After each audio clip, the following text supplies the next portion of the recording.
안녕하세요. 오늘부터 마지막 30일까지는 주제별로 캘리그라피 글귀를 써볼 거예요. 오늘은 봄에 관련된 글귀를 써볼 건데요. 짧은 글귀부터 글자 수를 조금씩 늘려가면서 문장까지 연습해 주세요. 봄과 관련된 글귀에서는 가장 중요한 봄이라는 단어를 강조해 주셔야 돼요. 봄에 관련된 간단한 그림도 이렇게 공간이 있으면 그려주시면 좋고요. 이렇게 중요한 단어는 크게, 조사는 작게 써서 문장을 구성해 줍니다. 글자 수가 조금 더 길어진 문장을 써볼게요. 이렇게 세 줄로 구도를 잡을 수 있고요. 줄과 줄 사이 간격은 좁혀서 써주세요. 여러 가지 문장을 쓰면서 봄의 형태를 다양하게 연습해 줄 수 있습니다. 따뜻한 느낌의 문장이 많기 때문에 이렇게 강조하는 부분의 선처리도 부드러운 느낌으로 써주세요. 오늘은 여름에 관련된 문장을 연습해 보겠습니다. 앞에서 배웠던 것처럼 글귀의 느낌에 따라서 서체를 조금씩 다르게 써주시면 좋은데요. 귀여운 느낌으로 달콤 시원한 여름의 맛을 써보았습니다. 글씨 연습을 하시면서 문장에 어울리는 간단한 그림도 함께 연습해 주시면 이렇게 활용하기가 좋습니다. 이번에는 문장 전체를 기울여서 한번 써볼게요. 미음 받침을 길게 강조해서 여름 단어를 크게 써주고 나머지 글귀는 붓끝으로 작게 써서 아래에 배치를 해보았습니다. 위쪽의 귀여운 글씨와는 느낌이 조금 달라요. 이번에도 동글동글 귀여운 서체로 싱그러운 초록빛의 여름을 써보았어요. 느낌이 조금 다른 아래쪽의 문장은 세로에게 기울여서 부드럽게 흘려 써봅니다. 문장 안에서 여름날이라는 단어를 크게 강조해 줍니다. 오늘은 가을과 관련된 문장 연습을 해볼게요. 가을은 캘리그라피에서 인기가 많은 주제입니다. 가을은 독서의 계절이라는 짧은 글귀를 한번 써보았어요. 온 세상이 꽃이 되는 가을이라는 글귀도 한번 써볼게요. 여기에서도 꽃과 가을을 조금 더 크게 적어주세요. 가을이라는 단어를 여러 번 반복하게 되는데요. 한 가지 모양보다는 다양한 글꼴로 가을 단어를 연습해 보시는 것이 좋습니다. 그리고 주요 단어는 크게 써주시고요. 이렇게 공간이 있을 때는 모음이나 받침을 강조해 주세요. 가을꽃 코스모스에 관련된 글귀예요. 코스모스와 길을 크게 강조해서 써주고 간단한 코스모스 그림도 예쁘게 그려보세요. 겨울에 관련된 문장을 함께 써볼게요. 짧은 글귀를 두 줄로 구도를 잡아서 써보았어요. 이때 조사는 작게 써서 나머지 단어들을 강조해 주세요. 조금 더 길어진 문장이에요. 이때도 단어들의 글자 크기가 모두 다른데요. 문장 안에서 주제가 되는 단어를 조금 더 크게 써주고 나머지는 크기 조절을 해서 전체적으로 하나의 덩어리로 만들어 주시는 것이 좋습니다. 청록색을 사용해서 겨울 나무 그림도 함께 그려보세요. 겨울을 크게 쓰고 나머지 글귀는 붓을 세워서 붓끝으로 작게 써보았습니다. 세 개의 문장을 쓸 때 겨울이라는 단어가 반복이 되죠. 이때 자음 모음의 형태를 다르게 해서 모양 변화를 주면서 써주세요. 짧은 문장부터 점점 더 긴 문장까지 한 줄씩 늘려가면서 구도 연습을 해보세요. 특별한 이벤트가 있는 날이나 명절, 생일 등 우리가 연습해 놓은 캘리그라피를 활용할 수 있는 기념일이 많은데요. 그 중에서도 우리를 설레게 하는 크리스마스에 관련된 글귀를 연습해 볼게요. 즐거운 크리스마스라는 짧은 글귀 연습해 보았고요.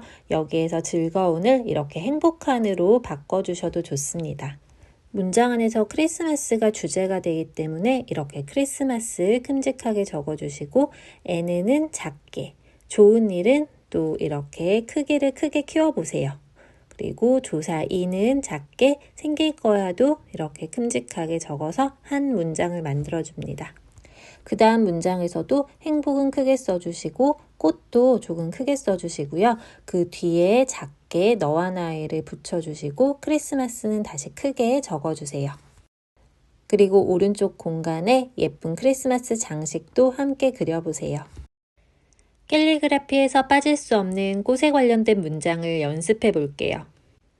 꽃이 2번 반복되는 문장입니다. 이때 위쪽 줄 꽃 바로 아래에 아래쪽 꽃 단어를 배치하면 구도 잡기가 어려워져요.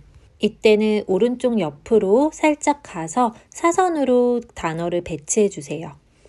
그래야 줄 사이 간격도 더 벌어지지 않고 자연스럽게 구도를 잡을 수 있습니다. 볼수록 아름다운 너라는 꽃이라는 문장을 꽃을 큼직하게 강조해서 써보았습니다.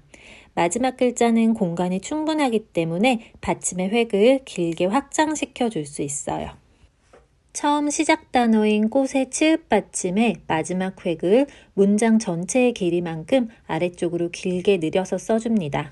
그리고 나머지 글자들은 치읓 받침 뒤에 배치하고 마지막 글자 다의 모음도 아래로 길게 늘려보았어요. 오늘은 행복과 관련된 문장 연습을 해볼게요. 10자 내외의 짧은 문장입니다. 주제가 되는 행복을 다른 글자보다 조금 크게 써주세요. 마지막 글자는 뒤쪽 공간이 여유롭기 때문에 마지막 가로획을 뒤로 늘려줄 수 있어요. 다음 문장은 4줄로 구도를 잡아보았어요. 띄어쓰기를 하는 부분에서 줄을 바꿔서 적어보세요. 문장 안에서 주요 단어인 좋은 일을 좀 더 크게 써주는데 이 3글자 모두 같은 크기로 하는 것보다 가운데 글자를 조금 작게 써서 글자 크기에 변화를 줘보세요. 전체적인 문장 안에서 주요 단어를 강조해 줄 때 그 주요 단어 안에서도 모음이나 받침을 강조해 줍니다. 이렇게 기역 받침을 크게 써주면 아랫줄의 글자는 강조해준 기역 받침 바로 뒤에 배치를 해서 공간 활용을 해줍니다. 오늘 캘리그라피는 상상만 해도 기분 좋은 여행에 관련된 문장을 써볼게요.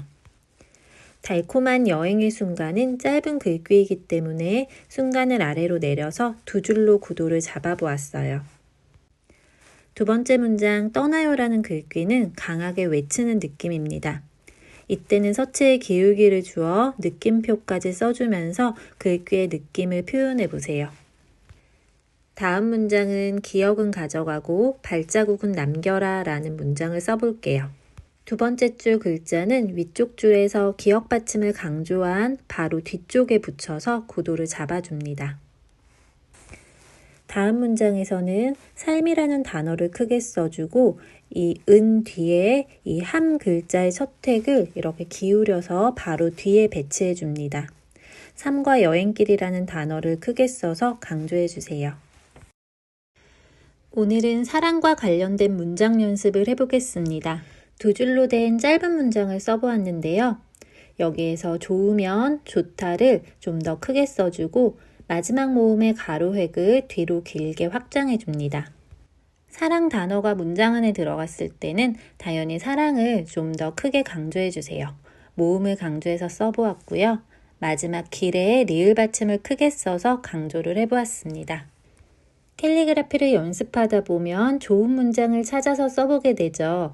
사랑이 들어간 인생 명언들이 참 많은데요. 마지막에 써볼 문장도 캘리그라피로 아주 많이 쓰는 문장입니다.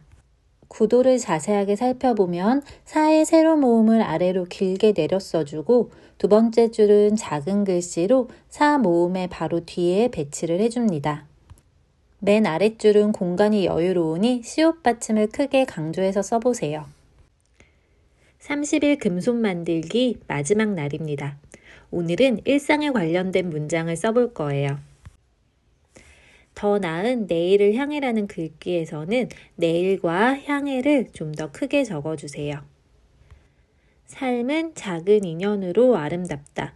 여기에서도 삶이라는 단어를 좀 더 크게 강조해 주셔야겠죠? 3줄로 구도를 잡고 위에 2글자 사이에 글자를 배치해서 사선 구도가 되게 해줍니다. 이번에는 줄수를 하나 더 늘려서 4줄로 된 구도를 써볼게요. 가장 윗줄에 인생이란을 좀 더 크게 적어주시고요. 아랫줄의 글귀는 이렇게 작게 써서 구성을 해줍니다. 첫째 날부터 오늘까지 모두 시청해주신 분들 정말 감사드려요.